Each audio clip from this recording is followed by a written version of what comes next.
नमस्कार दोस्तों, मैं आप सभी लोगों का एग्जाम मॉन्क चैनल पर स्वागत कर रहा हूँ। आज हम लोग एडुटेरिया का जो बीपीएससी 70वीं के लिए जुनून सीरीज के तहत मॉडर्न इंडिया का टेस्ट पेपर सेकंड है, उसको डिस्कस करने के लिए जा रहे हैं। दोस्तों, इस टेस्ट पेपर में टोटल 150 क्वेश्चन है, जिसके पहले 50 क्वेश्चन को अभी हम लोग डिस्कस करेंगे।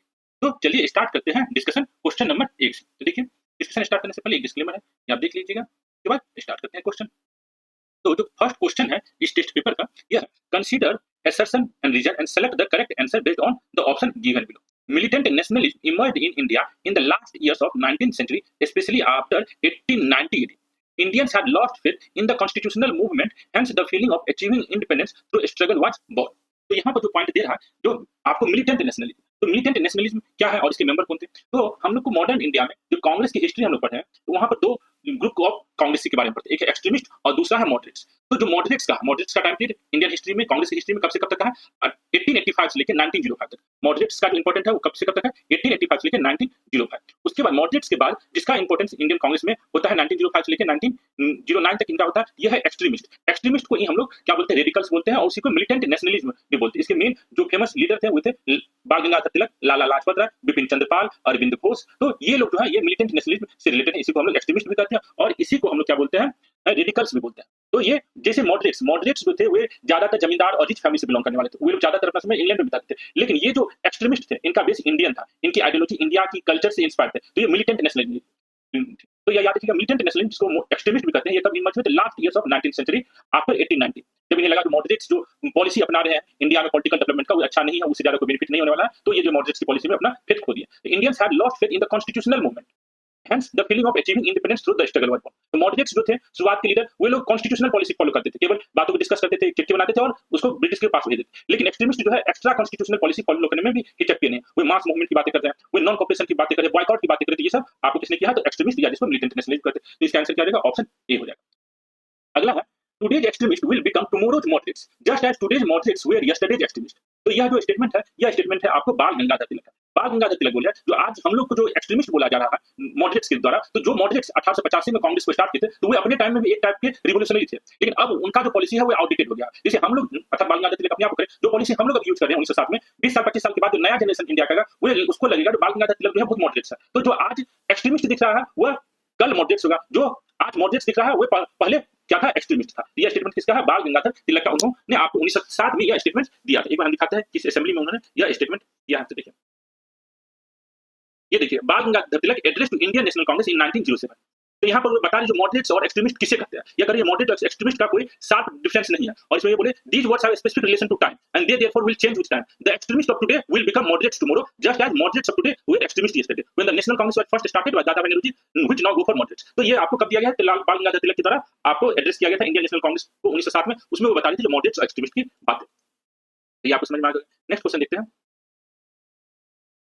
तो इसका क्या हो जाएगा? सेकंड का आंसर आपको बी हो जाएगा। उसके बाद है, some global events have also contributed to the development of Indian nationalism, which of the following pairs of global event their time is correctly match. तो इंडियन नेशनलिज्म की जो बातें उठी, जो ये एक्सट्रीमिस्ट की पॉलिसीज की बातें उठी, जिन्हें लगा जो हम लोग भी जो है ब्रिटिश को भारत से जाने के लिए मजबूर कर सकते हैं, तो यह उन्हें तो इंटरनेशनल इंस्पिरेशन कहाँ से मिला? इंटरनेशनल इंस्पिरेशन है जो humiliating defeat of Italian forces by Ethiopia. तो इथियोपिया ने इटली को डिफीट किया था कब? 1896 में। तो जब भारतीय लोगों को पता चला कि इथियोपिया जो अफ्रीकन कंट्री है वो इटली को डिफीट कर सकता है, तो हम लोग भी क्यों नहीं ब्रिटिशर्स को डिफीट कर सकते? तो ये जो था, इटली को डिफीट किया गया था इथियोपिया के द्वारा कब? 1896 में। याद रखिएगा 1896 में, यहाँ पे 1905 दिया है, ये गलत है। उसके बाद है रसिया डिफीट बाय जापान। तो रसिया को जो डिफीट किया था जापान ने, कब किया था रसिया को डिफीट? जापान ने किया था आपको 1905 में। याद रखिएगा, रसिया को डिफीट किया था जापान ने 1905। उसके बाद बोर वार का लोकेशन कहाँ? South Africa. साउथ अफ्रीका में जो रियल आपको वहाँ के अफ्रीकन थे और उसके उनका युद्ध हुआ था किससे? ब्रिटिशर्स से। तो दो बोर वार होता है। एक बोर वार होता है आपको 1880 से लेकर 1881, उसमें जो बोर है अर्थात जो वहाँ साउथ अफ्रीका के रियल आदमी सब वो जीतते हैं। और 1899 से 1902,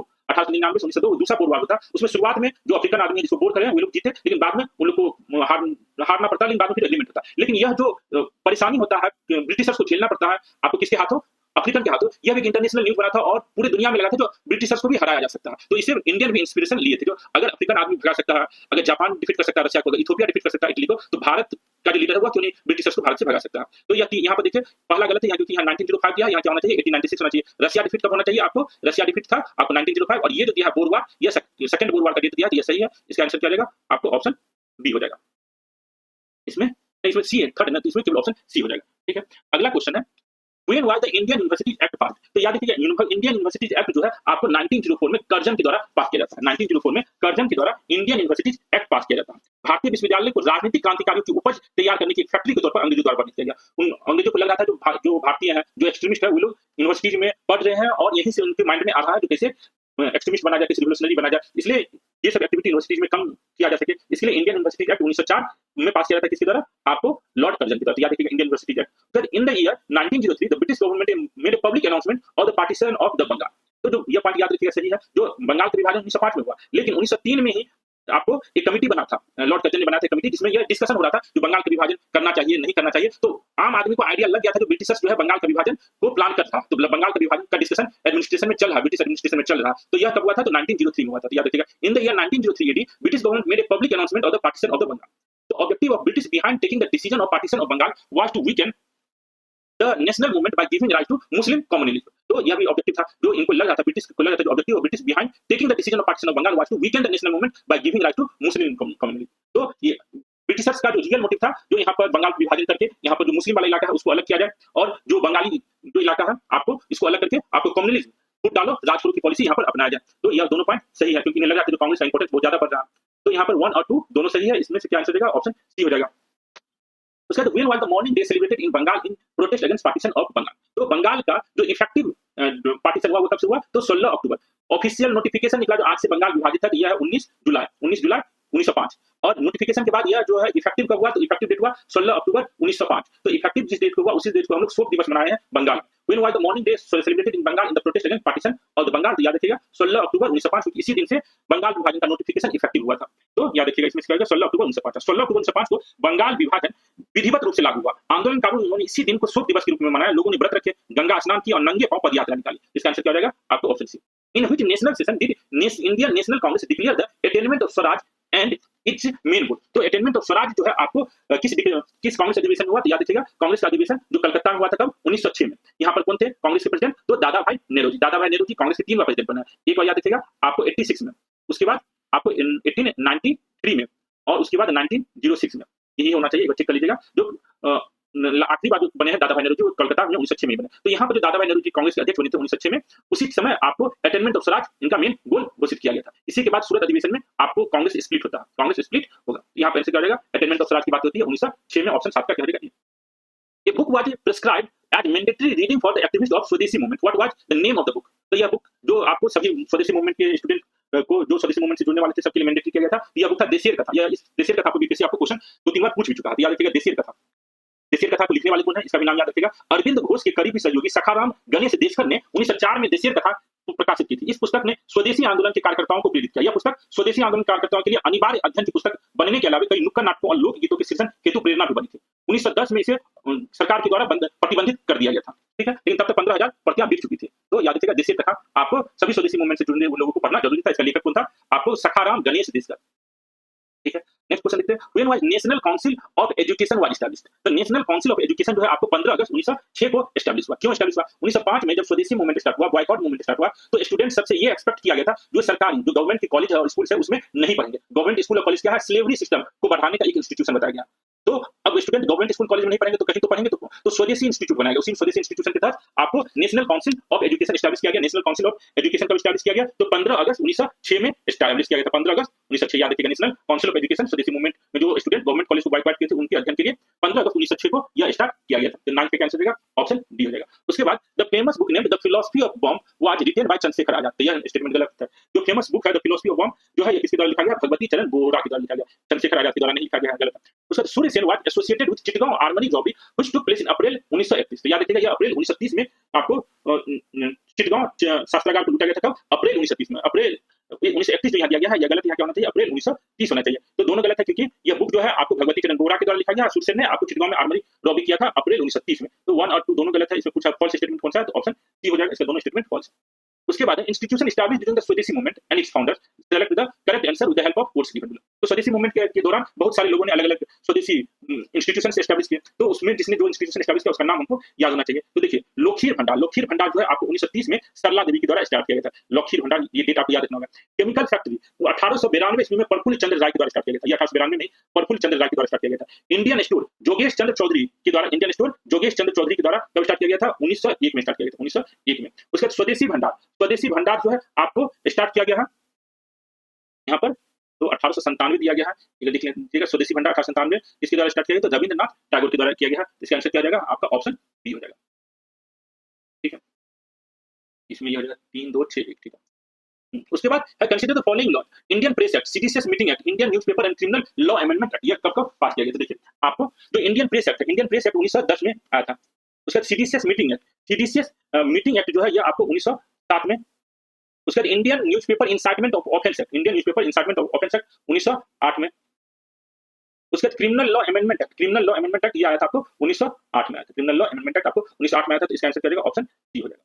तो इसमें देखिएगा जो आपको जो पहले कौन आया था, समाचार भारतीय समाचार पत्र अधिनियम 1908, भारतीय दंड विधि अधिनियम से पहले आया था। तो यह न्यूज़पेपर जो है ये 1908 में है, और क्रिमिनल लॉ अमेंडमेंट एक्ट भी 1908 में है, लेकिन ये पहले आया। तो इसमें से क्या हो जाएगा?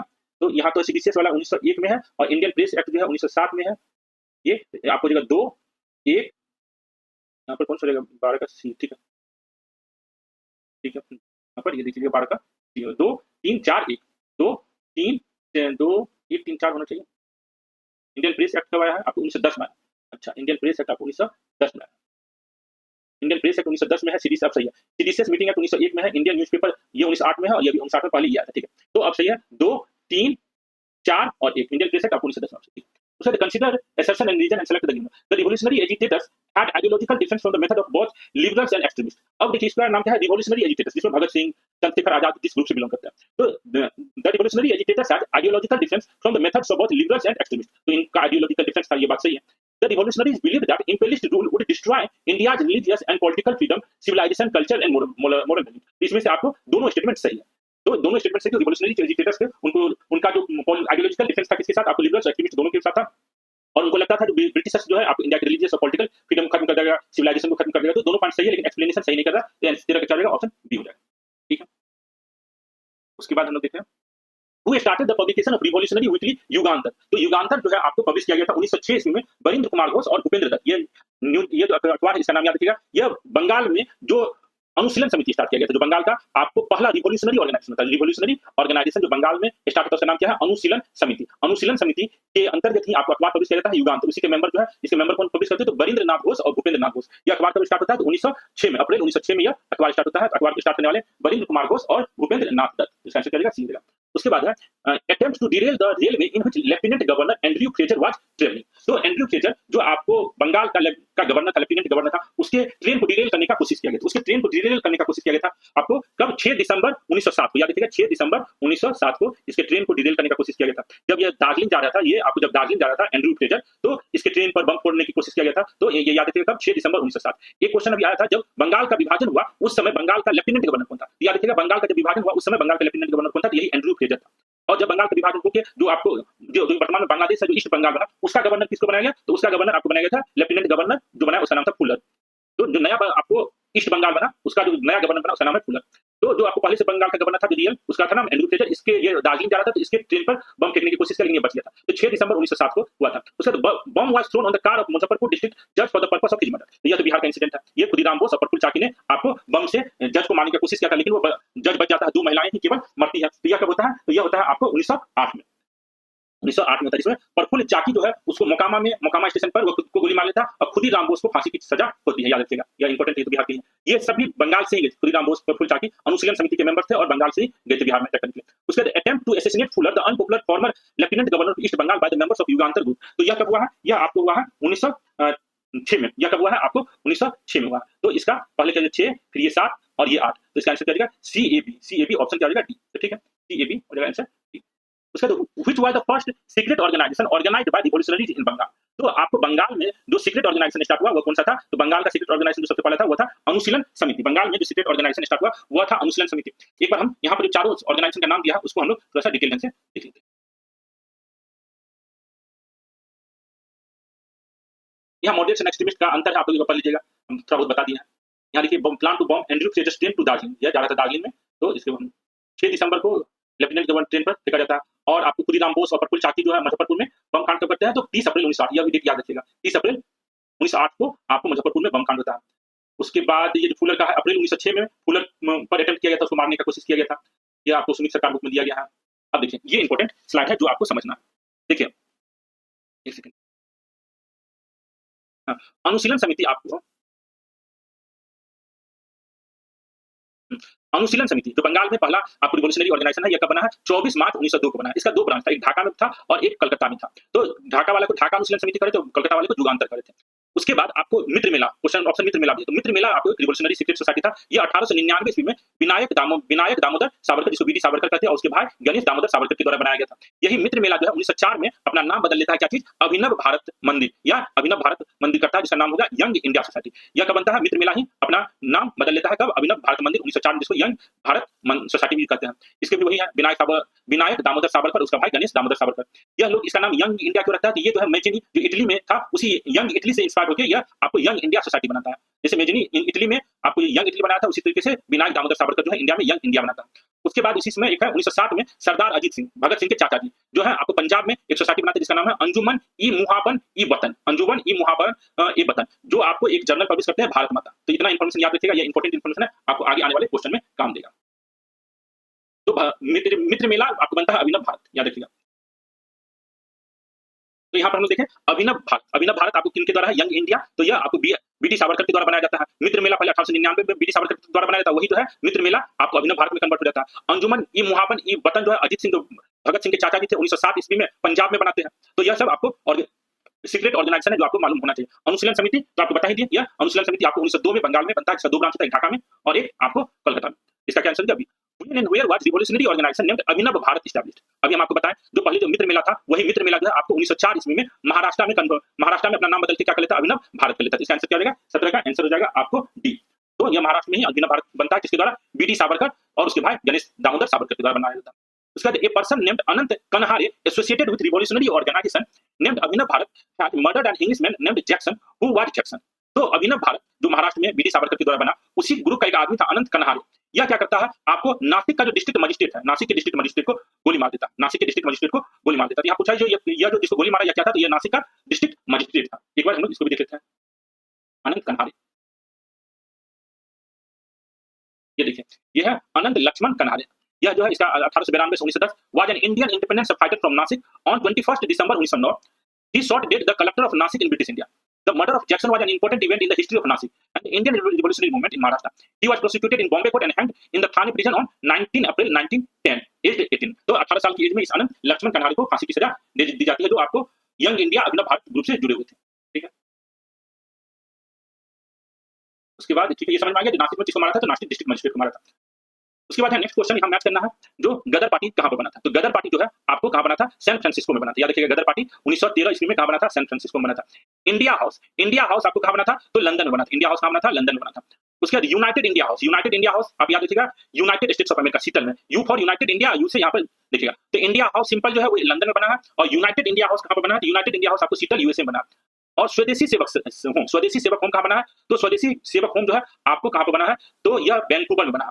यह आपको स्वदेशी सेवक होम जो है आपको वैंकूवर में बना है। इसका आंसर क्या हो जाएगा, इसका आंसर हो जाएगा 19 का जो है आपको बी।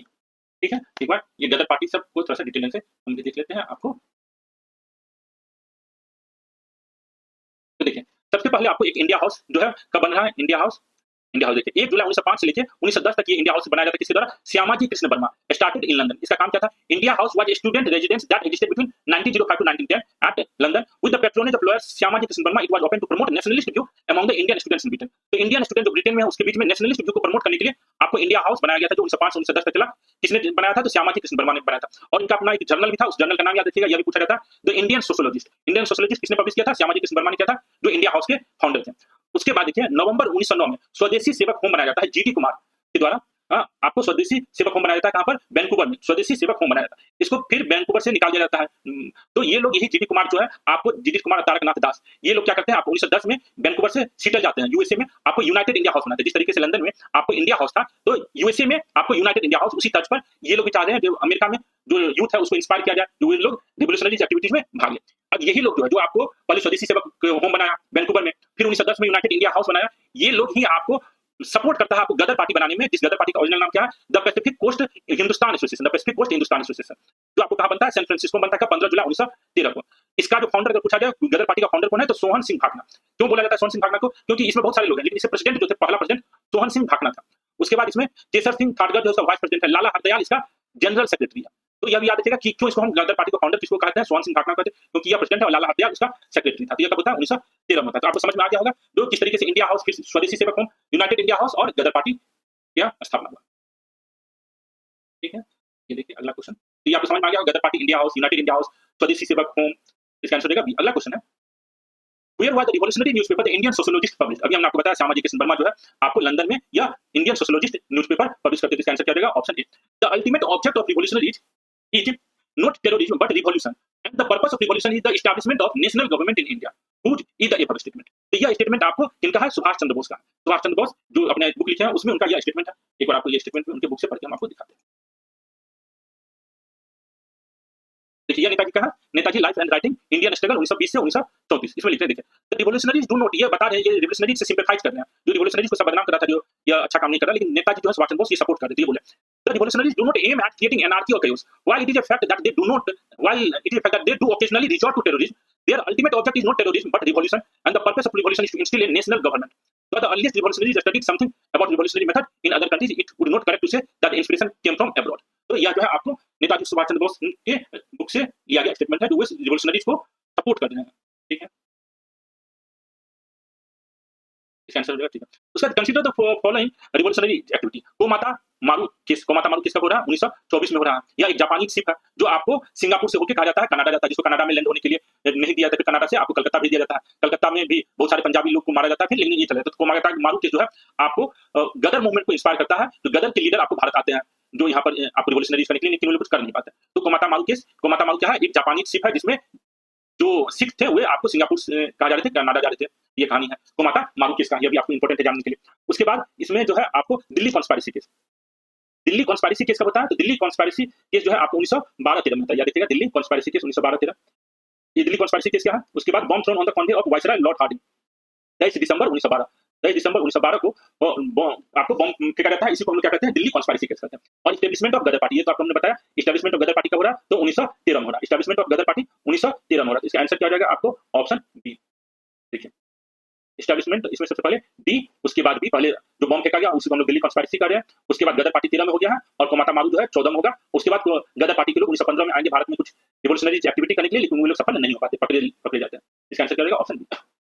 तो ये हो गया। उसके बाद है from which area did revolutionary activity first begin in India as per the report of revolt committee. तो भारत में पहला जो है सबसे पहले रिवॉल्यूशनरी एक्टिविटी कहाँ हुआ, तो इसका जो एडिटोरियल आंसर दिया है वो दिया है महाराष्ट्र में। मुझे इसका सोर्स नहीं मालूम है, मैं इसका कुछ नहीं बोल पाऊंगा। मेरे अनुसार तो बंगाल होना चाहिए था, लेकिन इसका आंसर जो दिया है आपको महाराष्ट्र रिवोल्ट कमिटी भी कौन सा कमिटी है इसका भी हमें सोर्स नहीं मालूम, याद रख लीजिएगा। अभी जो revolutionary activity first begin in India in Maharashtra as per this. उसके देखिए fill in the blanks with the appropriate word given in the option. Chepkar brothers had murdered Mr. Rent and Lieutenant Arist, the head of plague committee in Pune in the year। तो चेपकर brothers थे, 3 brothers थे, इन्होंने आपको plague committee जो बना था उसके जो हेड था उसको मारा था कब, तो 1897 ईस्वी में। चेपकर ब्रदर्स ने कब मारा था, 1897 ईस्वी में मारा था। एक बार हम लोग चेपकर ब्रदर्स को कहानी को अच्छे से देख लेते हैं।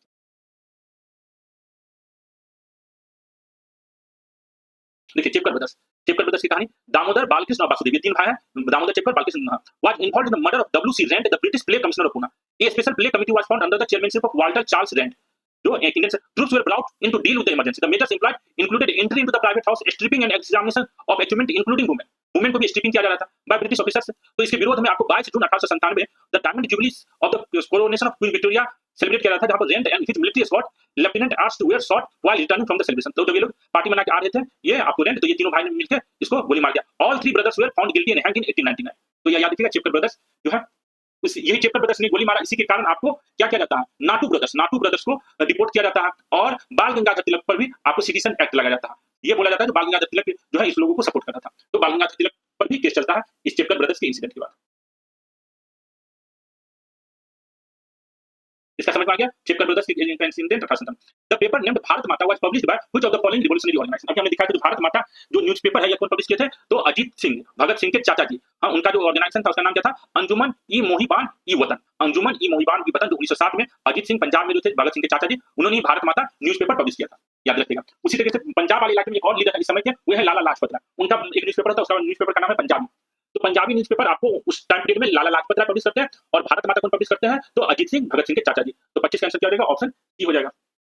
उसके बाद है in collaboration with foreign ministry of which of the following country the Indian revolutionaries initiated the Zimmermann plan. तो अनुशीलन समिति, जो बंगाल में अनुशीलन समिति था, वो जर्मनी के सपोर्ट से यह चाह रहा था कि जर्मनी से हम लोग आर्म्स और एम्यूनिशन लाएंगे, और जैसे 1857 में क्रांति हुआ था, उसी तरीके से हम लोग बंगाल में क्रांति करेंगे। तो यह जो है अनुशीलन समिति कहाँ से सपोर्ट का प्लान कर रहा था? जर्मनी से। तो इसी जर्मनी से सपोर्ट जो प्लान कर रहा था, इसी को क्या कहता है? जमीरियन प्लान। तो यह किसका था? अनुशीलन समिति आपको बंगाल में प्लान कर रहा था जर्मनी की मदद से। लेकिन इन लोग का प्लान फेल हो जाता है। जो लोग हथियार लाने के लिए गए थे, उस सबको मार दिया जाता है। ये इसी में रहता है Bagha Jatin. At which place did Bagha Jatin die while fighting with the police. तो यह जो बग्घा जतीन है, आपको कहाँ पर मारा जाता है? तो बालासोर में। तो ये जो जर्मनी से जो माना गया था, जो आर्म्स और एम्यूनिशन आया है आपको बंगाल में, इसी को रिसीव करने के लिए बग्घा जतीन बालासोर गया था। ब्रिटिश गवर्नमेंट को पता चल जाता है, ब्रिटिश गवर्नमेंट इस बग्घा जतीन को वही मार देता। फिर यह जो जर्मनी के सपोर्ट से भारत में रिवॉल्यूशनरी एक्टिविटीज का प्लान था, वो रिवॉल्यूशनरी एक्टिविटी खत्म हो जाता है। तो बग्घा जतीन आपको बालासोर में मारा जाता है। कब मारा जाता है? तो 10 सितंबर 1915 को। ये अनुशीलन समिति के मेंबर है, फाउंडर मेंबर माने जाते थे। इसे याद रखिएगा। 70 से क्या हो जाएगा? बालासोर। बालासोर एक इंपॉर्टेंट हिस्ट्री में पॉइंट है। उड़ीसा में आपको उस ईस्टर्न कोस्ट पर जो ब्रिटिशर्स पहली बार आया था, तो बालासोर में फैक्ट्री लगाया था। अभी बालासोर में आपको ट्रेन एक्सीडेंट भी हुआ था। याद रखिएगा, ईस्टर्न कोस्ट पर आपको ब्रिटिशर्स का जो पहला फैक्ट्री है, वो बालासोर में लगाया गया था, ब्रिटिश ईस्ट इंडिया कंपनी। ठीक है, तो यहाँ पर हो गया आपको बालासोर। नेक्स्ट क्वेश्चन देखते हैं। उसके बाद है the first world war created enthusiasm among the Indian revolutionaries and the revolutionaries living abroad. तो जो फर्स्ट वर्ल्ड वॉर था, जो 1914 से 1918 तक हुआ, उसमें इंडियन रिवॉल्यूशनरीज जो थे और भारत में और जो बाहर भी रहते थे, सब एक्साइटेड थे, जो उन्हें लग रहा था जो हम लोग भी कुछ करेंगे। Revolutionaries hoped that the after war Britain would take concrete steps regarding self rule in India. यह रिवॉल्यूशनरीज को कोई होप नहीं था, उन्हें नहीं था जो देश प्रथम विश्व युद्ध के बाद ब्रिटिशर्स छोड़ के चला जाएगा देश, ऐसा उनका होप नहीं था। लिबरल जो थे उनको ऐसा लगता था, जो मॉडरेट लीडर थे उनको लगता था जो अगर हम ब्रिटिशर्स को अभी सपोर्ट करेंगे तो ब्रिटिशर्स खुश होकर भारत को छोड़ के चला जाएगा। तो यह होप किसका था? मॉडरेट्स को था, थोड़ा बहुत एक्सट्रीमिस्ट को था। रिवॉल्यूशनरीज को ऐसा ना समझ रिवॉल्यूशनरीज नहीं था, जो उसको नहीं था जो ब्रिटेन कभी भी भारत को छोड़ जाएगा। तो ये गलत है, ये सही है। इसका जो आंसर हो जाएगा ऑप्शन क्या हो जाएगा? 28 का सी हो जाएगा। ठीक है, तो नेक्स्ट क्वेश्चन देखते हैं इंडियन होम रूल मूवमेंट के बारे में। Indian home rule movement was inspired by a similar movement of which country. तो आप देखिए 1916 से 1918 तक भारत में होम रूल मूवमेंट होता है। यह होम रूल मूवमेंट जो भारत में होता है, इसके दो मेन लीडर हैं, एक एनी बेसेंट और दूसरा बाल गंगाधर तिलक। यह जो है कहां से इंस्पायर्ड है? तो आयरलैंड के होम रूल मूवमेंट। याद रखिए, आयरलैंड के होम रूल मूवमेंट। इसका आंसर क्या हो जाएगा? 29 का आपको बी हो जाएगा। उसके बाद है consider the following statement. Annie Besant founded the all India home rule league in Madras in April 1916। तो यह गलत है। एनी बेसेंट ने होम रूल लीग आपको सितंबर 1919 में स्टार्ट किया था। कब किया था? 1919 सितंबर में। और बाल गंगाधर तिलक का अप्रैल 1916 में। तो पहले बाल गंगाधर तिलक का अप्रैल में है और एनी बेसेंट का सितंबर में। तो ये दोनों स्टेटमेंट गलत है, एक्सटेंड कर दिया गया। Tilak held his first home rule meeting in Belagavi and Karnataka. यह स्टेटमेंट याद रखिएगा, तो तिलक जी जो है अपना होम रूल मीटिंग पहला कब एस्टैब्लिश करते हैं? तो ये एस्टैब्लिश करते हैं कहां पर? बेलागावी इन कर्नाटक। इसका कौन सा करेक्ट है? तो ऑप्शन सी जो है आपको करेक्ट है। ठीक है, अगला है where was the headquarter of Tilak home rule League located. तो जो आपको 1916 में तिलक जी का अप्रैल मंथ में होम रूल लीग स्टार्ट होता है, उसका हेडक्वार्टर पुणे था। याद रखिएगा, पुणे उसका हेडक्वार्टर होता है। उसके बाद है who was appointed the organizing secretary of Annie Besant home rule League. तो एनी बेसेंट का जो मद्रास में होम रूल लीग का हेडक्वार्टर बनता है, उसका सेक्रेटरी कौन था? तो जॉर्ज ओरिएंटल। George oriental. अब यहाँ पर जैसे आपको एनी बेसेंट का जो आपको ऑर्गेनाइजिंग सेक्रेटरी जॉर्ज ओरिएंटल, उसी तरीके से जो तिलक बाल गंगाधर तिलक, उसके जो आपको सेक्रेटरी थे या होम रूल लीग के जो प्रथम प्रेसिडेंट बने तिलक के द्वारा जो स्टार्ट किया गया था, उसमें था जोसेफ बैप्टिस्टा। तो यह आदमी आपको तिलक को हेल्प कर रहा था और जॉर्ज ओरिएंटल इसको हेल्प कर रहा था, एनी बेसेंट को हेल्प कर रहा था। जीएस कैपरेट जो है, यह भी तिलक का ही साथी था। वो भी आपको पुणे में जो होम रूल लीग स्टार्ट हुआ था, उसमें उसने साथ दिया था। एमएस ऑलकॉट तो आपको मालूम है थियोसॉफिकल सोसाइटी के फाउंडर माना जाता है। इसका होम रूल लीग से कोई कनेक्शन नहीं है। उसके बाद देखिए अगला क्वेश्चन है, यहाँ क्या हो जाएगा? 32 का बी हो जाएगा। Consider the following statement. Tilak Ganpati और Shivaji Utsav was a major medium of Swadeshi campaign in Maharashtra only. Dawn newspaper was published by Rabindranath Tagore. तो यह याद रखिएगा, तिलक जी जो है 1894 ईस्वी से, तिलक 1894 से गणपति और शिवाजी उत्सव स्टार्ट कर दिए थे, भारतीय लोगों को एकजुट करने के लिए, मोटिवेट करने के लिए। और उनका जो गणपति और शिवाजी महोत्सव है, वो केवल महाराष्ट्र में ही पॉपुलर नहीं हुआ, वो इवन जापान में भी पॉपुलर हुआ। भारत के दूसरे कोने में पॉपुलर तो हुआ ही, विदेशों में भी यह तिलक का गणपति और शिवाजी महोत्सव पॉपुलर हुआ। तो यह जो है केवल महाराष्ट्र, ये गलत है। Dawn newspaper was published by Rabindranath Tagore. तो यह गलत है। डॉन न्यूज़पेपर आपको मोहम्मद अली जिन्ना के द्वारा 1941 में स्टार्ट किया गया था, जो आज भी पाकिस्तान का सबसे अच्छा अखबार माना जाता है। तो पाकिस्तान का यह अभी भी अखबार है, मोहम्मद अली जिन्ना के द्वारा स्टार्ट किया गया था। तो सेकंड पॉइंट गलत है, फर्स्ट पॉइंट भी गलत है। इसमें कौन सा फॉल्स स्टेटमेंट है? तो दोनों जो स्टेटमेंट है इसका फॉल्स है। ठीक है, वो देख लीजिए।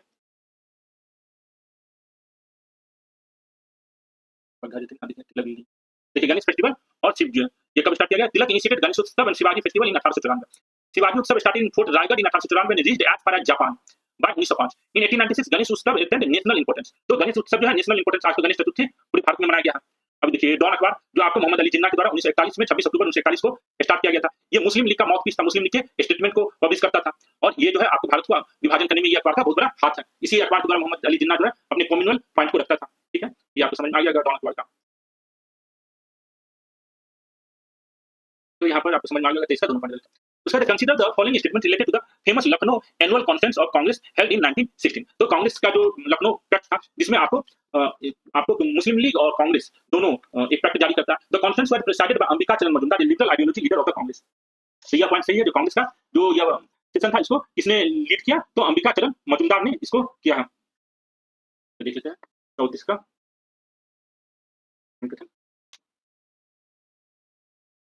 तो इस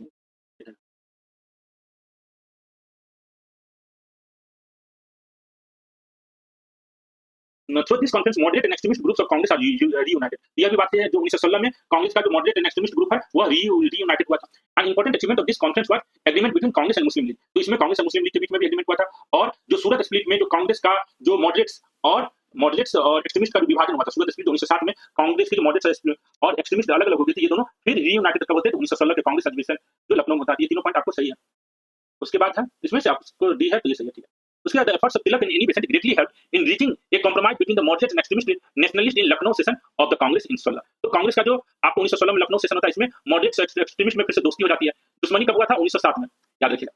the death of liberal leader Firoz Shah Mehta paved the way for unity between the two parties of the Congress. तो यह बात सही है, फिरोज शाह मेहता का देहांत 1915 में हो गया था। 1960 ईस्वी में फिरोज शाह मेहता और सुरेंद्र नाथ बनर्जी, फिरोज शाह मेहता बॉम्बे के सबसे बड़े आपको लीडर थे और कोलकाता से सुरेंद्र नाथ बनर्जी थे। दोनों को मार पड़ा था किसके द्वारा, एक्सट्रीमिस्ट के द्वारा।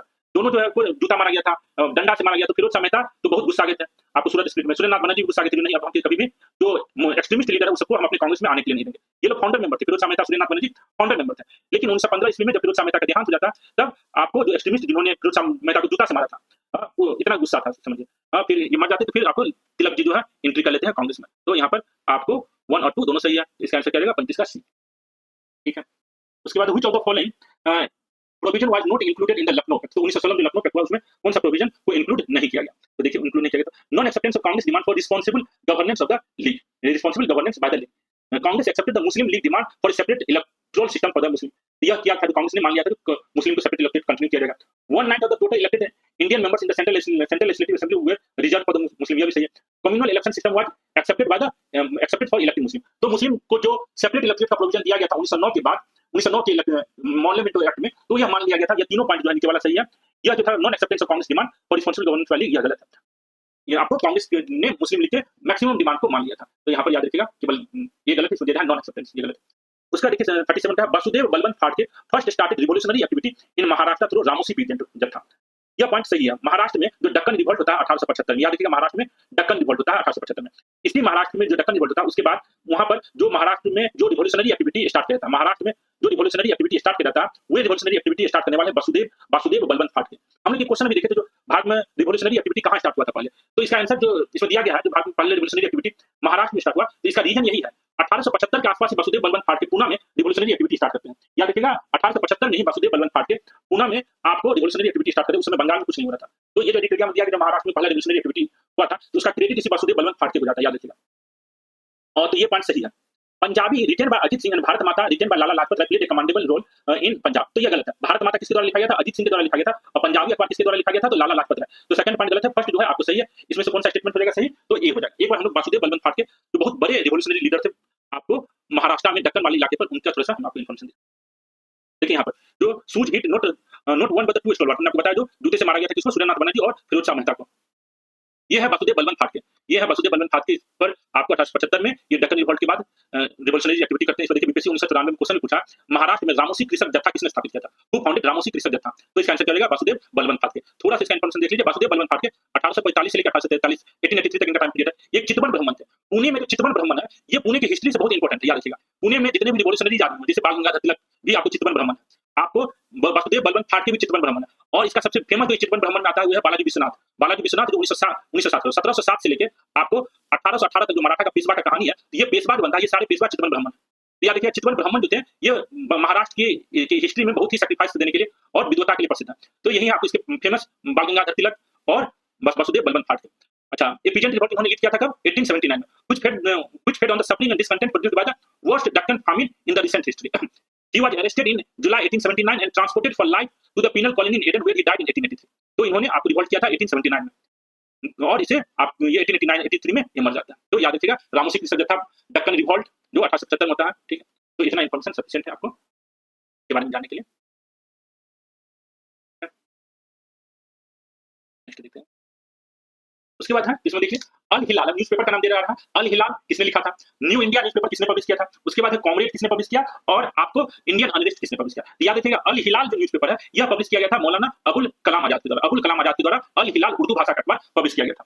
उसके बाद आपको जो पब्लिश किया गया था न्यू इंडिया। न्यू इंडिया जो है आपको एनी बेसेंट के द्वारा पब्लिश किया गया था। एनी बेसेंट के द्वारा दो अखबार पब्लिश किया जाता है, एक है आपको न्यू इंडिया, दूसरा है कॉमनवेल्थ। आपको एनी बेसेंट के द्वारा दो अखबार पब्लिश किया जाता है, एक है न्यू इंडिया, दूसरा है कॉमनवेल्थ। महात्मा गांधी का यंग इंडिया होता है, तो यंग इंडिया को न्यू इंडिया से कंफ्यूज नहीं करना। एनी बेसेंट का क्या है? New India. अल हिलाल किसके द्वारा पब्लिश किया गया था? उर्दू भाषा का अबुल कलाम आजाद के द्वारा पब्लिश किया था। कॉमरेड जो है, कॉमरेड आपको अंग्रेजी भाषा का अखबार है, इसको मोहम्मद अली ने पब्लिश किया। और इंडियन अनरेस्ट एक बुक का नाम है, इंडियन अनरेस्ट एक बुक का नाम है जो लिखा जाता है आपको वैलेंटाइन चिरोल के द्वारा, जिसमें बताया जाता है जो भारत में जो अनरेस्ट है, पॉलिटिकल एक्टिविटी और रिवोल्यूशनरी एक्टिविटी हो रहा है, उसके फादर कौन है? बाल गंगाधर तिलक। तो इसी के खिलाफ बाल गंगाधर तिलक जो है केस भी करते हैं। तो याद रखिएगा, ये सब यहाँ पर पॉइंट सही है। इसका आंसर क्या हो जाएगा? 38 का आपको 38 का आंसर जो है यहाँ पर। तो अल हिलाल हमने देखा, अबुल कलाम आजाद 1 तो ये है, और यहाँ पर कॉमरेड किसके द्वारा है? तो मोहम्मद अली के द्वारा। तो आंसर करेगा 88 का ऑप्शन बी हो जाएगा। एक बार देख लीजिए, ये है अल हिलाल, मौलाना अबुल कलाम आजाद के द्वारा स्टार्ट किया जाता है। उर्दू भाषा का है, साप्ताहिक अखबार है। 1912 में स्टार्ट होता है, 1914 तक चलता है। फिर गवर्नमेंट के प्रेशर में इनको ये अखबार अपना बंद करना पड़ता है, याद रखिएगा। उसके बाद जो एनी बेसेंट का है न्यू इंडिया, ये 1914 से स्टार्ट होता है और 1947 में बंद हो जाता है। आपको उसी तरह कॉमनवेल्थ भी एनी बेसेंट के द्वारा स्टार्ट किया जाता है। ये सब देखिए, इंडियन अनरेस्ट वैलेंटाइन चिरोल के द्वारा लिखा जाता है। ये बुक अभी आप मीडियम से मंगा भी सकते हैं। और इसी बुक में क्या कहा गया था? Bal Gangadhar Tilak was called the father of Indian unrest by the British authorities Valentine Chirol. यह भी स्टेटमेंट आपको बीपीएससी में पूछ चुका है, जो फादर ऑफ इंडियन अनरेस्ट बाल गंगाधर तिलक को किसने कहा था? तो यह भी याद रखिएगा, वैलेंटाइन चिरोल ने कहा था।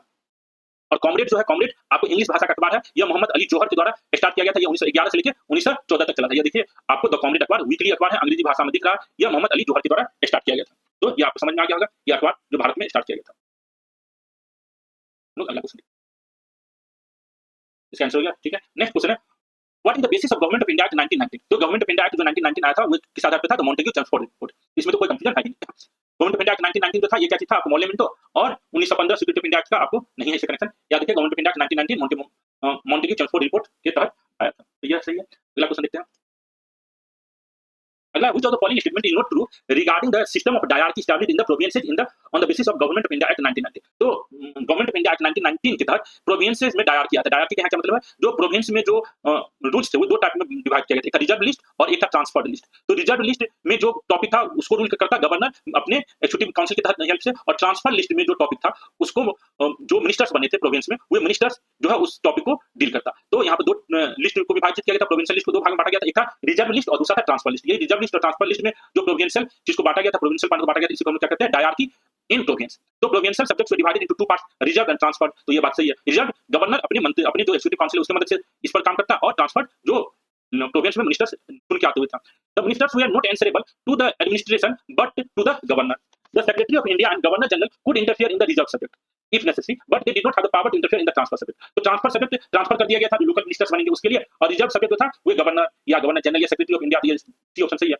If the constitutional machinery in the province failed, governor could take upon himself the responsibility of administration of state and transfer subject. अगर ये भी पॉइंट सही है तो इसमें सी, डी और ए सही है, बी गलत है। The ministers were not answerable to the administration but to the governor. इसका आंसर आपको ये हो जाएगा। उसके बाद है The Government of India Act 1990 has an important place in the constitutional history of India. ये पॉइंट सही है, हर एक्ट का अपना एक इंपॉर्टेंस है। उसके बाद this act helped in developing a political system for provinces which developed a practical understanding of voting among the people of the country. तो यह भी पॉइंट सही है। याद रखिएगा, भारत में पहली बार जो डायरेक्ट इलेक्शन हुआ, भारत में पहली बार जो डायरेक्ट इलेक्शन हुआ वो आपको गवर्नमेंट ऑफ इंडिया एक्ट 1919 के तहत हुआ। अर्थात भारत के लोग जो पहली बार लाइन में खड़ा होकर वोट डालने के लिए गए वो 1919 एक्ट के बाद ही गए। 1919 के एक्ट से पहले कभी भी भारत के लोग लाइन में खड़ा होकर वोट नहीं दिए।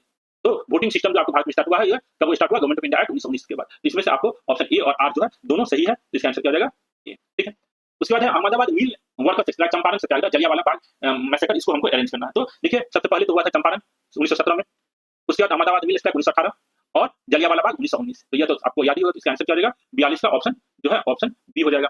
पहले बी, फिर आपको पहले चंपारण, फिर आपको अहमदाबाद, ये सी होगा। इसका आंसर क्या होगा? सी, पहले चंपारण फिर अहमदाबाद और लास्ट में आपको जलियांवाला बाग। तो इसका आंसर क्या हो जाएगा? सी हो जाएगा, 42 का सी। who was appointed by the British government to investigate the revolutionary activity in India and give suggestion to deal with them in the post-Indian war situation. तो आपको डिफेंस ऑफ इंडिया एक्ट एक पास किया गया था 1915 में, याद रखिएगा, डिफेंस ऑफ इंडिया एक्ट 1915 में पास किया गया था जब आपको फर्स्ट वर्ल्ड वॉर चल रहा था। इस नियम के तहत बिना किसी कानूनी प्रक्रिया के भारत के किसी भी लोग को जेल में डाला जा सकता था, याद रखिएगा। यह आपको टेम्पोररी प्रोविजन था। अब 1919 में यह प्रोविजन इंडिया जो ब्रिटिश गवर्नमेंट है उसको एक्सटेंड करना चाह रहा था। वर्ल्ड वार खत्म हो गया है, लेकिन यह जो डिफेंस ऑफ इंडिया एक्ट है जो 1915 में आया था, जो वर्ल्ड वार खत्म होने के बाद खत्म हो जाना चाहिए था, उसको ब्रिटिश गवर्नमेंट एक्सटेंड करना चाह रहा है। और इसको एक्सटेंड करना चाहिए या नहीं चाहिए, उसके लिए कमेटी बनता है, जिस कमेटी का नाम होता है क्या, रॉलेट, सर सिडनी रॉलेट। और ये सिडनी रॉलेट जो है यह प्रोविजन देता है जो डिफेंस ऑफ इंडिया एक्ट जो 1915 में बना है, जो 1919 में खत्म हो जाना चाहिए, इस प्रोविजन को अभी चलने दिया जाए, क्योंकि भारत में बहुत सारे रिवोल्यूशनरीज है जिसको पकड़ने की जरूरत है भारत में लॉ एंड ऑर्डर मेंटेन करने के लिए। तो इसी जो यह अप्रूवल हो गया था डिफेंस ऑफ इंडिया एक्ट 1915 को और एक्सटेंड किया जाए, जिसको हम लोग रॉलेट एक्ट कहते हैं। तो रॉलेट एक्ट क्या था, डिफेंस ऑफ इंडिया एक्ट को एक्सटेंशन की बात की गई। बाद में 1921 और 22 के दौरान यह डिफेंस ऑफ इंडिया एक्ट को खत्म कर दिया जाता है। तो आपको समझ में आ गया कि जो रॉलेट एक्ट क्या था। तो रॉलेट एक्ट जो था आपको ब्रिटिश गवर्नमेंट के द्वारा बनाया गया था to investigate the revolutionary activities in India and give suggestion to deal with them in the post world war situation. तो इसका आंसर हो जाएगा आपको सर सिडनी रॉलेट। उसके बाद है Mazzini autobiography was translated in Marathi by Bal Gangadhar तिलक। तो मेजेनी का जो ऑटोबायोग्राफी है यह किसी ने ट्रांसलेट किया था मराठी में, तो बीडी सावरकर ने। आपको बताया था बीडी सावरकर ने आपको Abhinav Bharat, young India, young Italy से इंस्पायर होकर बीडी सावरकर ने आपको भारत में यंग इंडिया बनाया था। तो मेजेनी का ऑटोबायोग्राफी को ट्रांसलेट किसने किया था, तो बीडी सावरकर ने किया था, बाल गंगाधर तिलक ने नहीं किया था। ऑप्शन ए गलत है। Author of Indian war of independence 1857 BD Savarkar है, यह याद रखिएगा। ये वार ऑफ इंडिपेंडेंस 1919 ईस्वी में उन्होंने लिखा है। अगर कोई आदमी देख रहे हैं तो जो वीडियो को लाइक करें, अभी तक जो नहीं कर रहे हैं, चैनल को अगर सपोर्ट करें हमारे चैनल को, ताकि ज्यादा से ज्यादा लोगों तक यह वीडियो पहुंच सके। ठीक है, चैनल को आप लोग लाइक करें, सब्सक्राइब करें। कोई क्वेरी हो, कुछ भी फीडबैक हो तो जरूर बताएं, ताकि पता चल सके जो आप लोग के लिए डिस्कशन कर रहे हैं कितना यूजफुल है आप लोग के लिए। तो ठीक है, देखते हैं। तो author of Indian war of Indian 1857 BD Savarkar के द्वारा लिखा गया था। कब, 1909 ईस्वी में लिखा गया था। BD Savarkar was given the punishment of काला पानी under the Delhi conspiracy case. नहीं, हमने इसे काला पानी की सजा बीडी सावरकर को हुआ था नासिक कॉन्स्पिरेसी केस में। नासिक में हमने आपको बताया था कि आपको अभिनव भारत ऑर्गेनाइजेशन का एक आदमी क्या कहता है, नासिक का जो डिस्ट्रिक्ट मजिस्ट्रेट होता है उसको गोली मार देता है, जिसके कारण बीडी सावरकर को भी आपको काला पानी का सजा होता है। तो V D Savarkar was given punishment of काला पानी under the Nashik conspiracy case. तो इसका थर्ड गलत है, फर्स्ट गलत है, सेकंड जो है आपको सही है। ठीक है, तो रोहित जी लाइक भी कर दीजिए, अगर अच्छा सेशन लग रहा है तो चैनल को लाइक भी कर दीजिए। ठीक है, आप कर दिए हैं तो अच्छी बात है, थैंक यू। तो 44 का आंसर क्या हो जाएगा, यहाँ पर केवल सेकंड सही है, थर्ड फर्स्ट और थर्ड तो गलत है। इसका आंसर क्या हो जाएगा, ऑप्शन ए। ठीक है, ऑप्शन ए है। ठीक है, नेक्स्ट है which Indians were not included as members of Hunter commission appointed to investigate the Jallianwala Bagh massacre. तो आपको जलियांवाला बाग मैसेकर को इन्वेस्टिगेट करने के लिए आपको हंटर कमीशन बनाया गया था। उस हंटर कमीशन में कौन-कौन भारतीय लोग भी, कुछ भारतीय लोग भी थे। कौन सा भारतीय लोग इसमें नहीं था, तो जमुनालाल बजाज जो थे इस हंटर कमीशन के मेंबर नहीं थे। कौन-कौन थे, तो सर चिम्मनलाल हरिलाल स्टीलबार्ड, पंडित जगत नारायण और सरदार साहबजादा सुल्तान अहमद खान इस हंटर कमीशन के मेंबर थे। एक बार आप हंटर कमीशन रिपोर्ट को भी देख लीजिए। ये है, देखिए दिस हंटर कमीशन को हम लोग बोले, इस हंटर कमीशन का क्या नाम है, evidence disorder inquiry committee Amritsar. Disorder inquiry committee, इसमें देखिए इसमें आपको जो चेयरमैन होते हुए ऑनरेबल लॉर्ड हंटर, और भारत के जो मेंबर इसमें ऑनरेबल पंडित जगत नारायण, उसके बाद सर सी एच स्टीलबार्ड और सरदार साहबजादा सुल्तान अहमद खान, ये सब भारत के मेंबर है। बाकी जो है आपको ब्रिटिश मेंबर है, तो ब्रिटिश के मेंबर का नाम मत याद रखिए, ब्रिटिश में तो चेयरमैन का नाम याद रख लीजिए, जो लॉर्ड हंटर, और भारत के जो थे पंडित Jagat Narayan, sir C H स्टीलबार्ड, सरदार साहबजादा सुल्तान अहमद खान। तो ये 3 आदमी जो है। उसके अलावा राय बहादुर जी के राय जो सुप्रिंटेंडेंट है एक्टिंग फॉर सेक्रेटरी, तो एक सेक्रेटरी ग्रुप में भी भारतीय ही आदमी है जी के राय। तो यह आपको लाहौर में जो पब्लिश किया गया था, ये मिनट ऑफ एविडेंस अमृतसर, तो ये इसके चेयरमैन कौन थे, लॉर्ड हंटर। उसके बाद Annie Besant started the publication of newspaper named young India, young India and Commonwealth. हमने आपको बताया कि यंग इंडिया महात्मा गांधी का था, यंग इंडिया महात्मा गांधी 1919 में स्टार्ट की थी यंग इंडिया। न्यू इंडिया जो था वो एनी बेसेंट का था, याद रखिएगा एनी बेसेंट का 2 अखबार होता है, एक है न्यू इंडिया और Commonwealth. Young India Mahatma Gandhi 1919 में स्टार्ट करते हैं। महात्मा गांधी 1919 में 2 अखबार स्टार्ट करते हैं, एक यंग इंडिया, दूसरा नवजीवन। नवजीवन गुजराती भाषा का अखबार है, यंग इंडिया अंग्रेजी भाषा का अखबार है। यही यंग इंडिया 1932 ईस्वी में नाम बदल जाता है इस यंग इंडिया का हरिजन। तो महात्मा गांधी तो टोटल 4 अखबार पब्लिश करते हैं, एक इंडियन ओपिनियन जो वे साउथ अफ्रीका में ही स्टार्ट करते हैं। भारत में 1919 में उनका अखबार आता है यंग इंडिया, और कौन सा होता है, यंग इंडिया और नवजीवन। तो नवजीवन और यंग इंडिया भारत में 1919 में स्टार्ट करते हैं। उसके बाद यंग इंडिया को नाम बदल दिया जाता है हरिजन के नाम से 1932 ईस्वी में। यंग इंडिया खत्म हो जाता है, हरिजन चलता है महात्मा गांधी का। तो और यंग इंडिया में याद रखिएगा लाला लाजपत राय का एक बुक का भी नाम यंग इंडिया, तो लाला लाजपत राय के एक बुक का नाम यंग इंडिया है, महात्मा गांधी के अखबार का यंग इंडिया नाम है, जिसका बाद में हरिजन नाम हो जाता है। एनी बेसेंट के न्यूज़पेपर का नाम न्यू इंडिया है, याद रखिएगा। तो कॉमनवेल्थ सही है, एनी बेसेंट का एक अखबार का नाम कॉमनवेल्थ है। तो 46 का आंसर क्या हो जाएगा, आपको पहला पॉइंट गलत है। Tilak home rule league was established in April 1916, Annie Besant home rule league was established in September 1916। तो ये सेकंड पॉइंट सही है, जिसका ट्रू स्टेटमेंट क्या हो जाएगा, ऑप्शन बी हो जाएगा। उसके बाद according to 3 Kathia system it was mandatory for the indigo farmers to cultivate indigo on how many parts of the land. दिया था 3/20। कट्ठा का मतलब क्या होता है, 3 कठिया जो है आपको क्या कहते हैं, 20 कट्ठा जो होता है 1 बीघा होता है। 3 कठिया जो होता है में 20 कट्ठा जो होता है 1 बीघा जमीन के बराबर होता है। 1 बीघा जमीन कितना जमीन होता है, 20 कट्ठा होता है। तो 1 बीघा जमीन के में जो 20 कट्ठा जमीन होता है, 1 बीघा जमीन में 20 कट्ठा जमीन होता है, उसमें किसानों को यह कहा जाता था जो आप 3 कट्ठा जमीन पर क्या करो, इंडिगो का प्लांटेशन करो। यही है 3/20 भाग पर इंडिगो प्लांटेशन के लिए फोर्स किया जाता था, जिसके कारण महात्मा गांधी चंपारण में आते हैं। किस डेट को चंपारण पहुंचते हैं ये कमेंट करके आप हमको बताइएगा। महात्मा गांधी किस डेट को पटना पहुंचते हैं, किस डेट को चंपारण पहुंचते हैं, कब तक महात्मा गांधी पटना चंपारण में रुकते हैं, क्योंकि चंपारण जो है आपको बिहार की हिस्ट्री के लिए इंपॉर्टेंट है, थोड़ा सा डिटेल ढंग से जानिए चंपारण को। तो यहाँ पर डी हो जाएगा। अगला है in which movement did Mahatma Gandhi first use his technique of Satyagraha in India. तो महात्मा गांधी जो अपना सत्याग्रह जो है सबसे पहले कहाँ पे यूज करते हैं, चंपारण में। याद रखिएगा चंपारण में अपना सत्याग्रह। हंगर स्ट्राइक कहाँ पे यूज करते हैं, तो अहमदाबाद मिल स्ट्राइक में। अहमदाबाद मिल में जो मजदूर सब कहता है जो हम हंगर स्ट्राइक पे जाएंगे, तो महात्मा गांधी कहते हैं जब तक आपका डिमांड फुलफिल नहीं होगा तो हम भी हंगर स्ट्राइक पे जाएंगे। उसके बाद महात्मा गांधी का अहमदाबाद मिल स्ट्राइक के 7 दिन के बाद खेदा सत्याग्रह होता है और खिलाफत 1919 में होता है। तो इसका आंसर क्या हो जाएगा, फर्स्ट सत्याग्रह चंपारण और हंगर स्ट्राइक अगर पूछेगा तब आपका अहमदाबाद मिल स्ट्राइक होगा, जो 48 का बी हो जाएगा। In this year, 1918, the cotton mill workers of Ahmedabad launched a massive strike. What was the reason behind the strike by the workers? तो आपको जो अहमदाबाद मिल स्ट्राइक हुआ, जो महात्मा गांधी का भारत में पहला हंगर स्ट्राइक था, उसका रीजन क्या था, तो डिस्प्यूट रिगार्डिंग सैलरी नहीं था, कंट्रोवर्सी रिगार्डिंग प्लेग बोनस।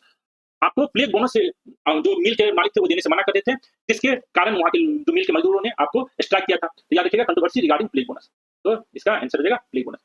उसके बाद आज की क्लास का लास्ट क्वेश्चन है, consider assertion and reason and select the real objective of Montagu Chelmsford reform was to implement dual role and not to provide relief to the people। तो Montagu Chelmsford reform में dual role आता है कहाँ पर, province में, transfer subject और reserve subject की बात होती है। The reforms greatly disappointed the nationalist demanding self rule। तो यह पॉइंट याद रखिएगा, जो नेशनलिस्ट जो है आपको डिसअपॉइंट हुए थे, जो सेल्फ रूल की बातें कर रहा था उसको सेल्फ रूल नहीं मिला। तो यह आपको सही है, यह भी सही है, एक्सप्लेन नहीं कर रहा, लेकिन दोनों पॉइंट जो है आपको इंडिविजुअली सही है, तो 50 का आंसर क्या जाएगा, बी हो जाएगा। 49 का B, dispute regarding salary increase, 49 का नहीं, 49 का जो है आपको कंट्रोवर्सी रिगार्डिंग प्लेग बोनस सही है, 49 का ये सही है रोहित जी, देखिएगा। और जो दोनों पॉइंट इंडिविजुअली करेक्ट है लेकिन एक्सप्लेन नहीं कर रहा है, तो ये आप देखिए बहुत ही R but R you know the correct explanation of B. आप देख सकते हैं थोड़ा सा है, the real objective of Montagu Chelmsford reform was to implement dual rule and not to provide relief of the India. ये पॉइंट सही है। The reforms great. अगर अब आपको जरा सा भी अच्छा लग रहा हो तो जरूर वीडियो को लाइक कीजिएगा, चैनल को सब्सक्राइब कीजिएगा। कोई भी क्वेरी हो तो हमको बताने की कोशिश कर सकते हैं। देखने के लिए बहुत बहुत धन्यवाद, मिलते हैं।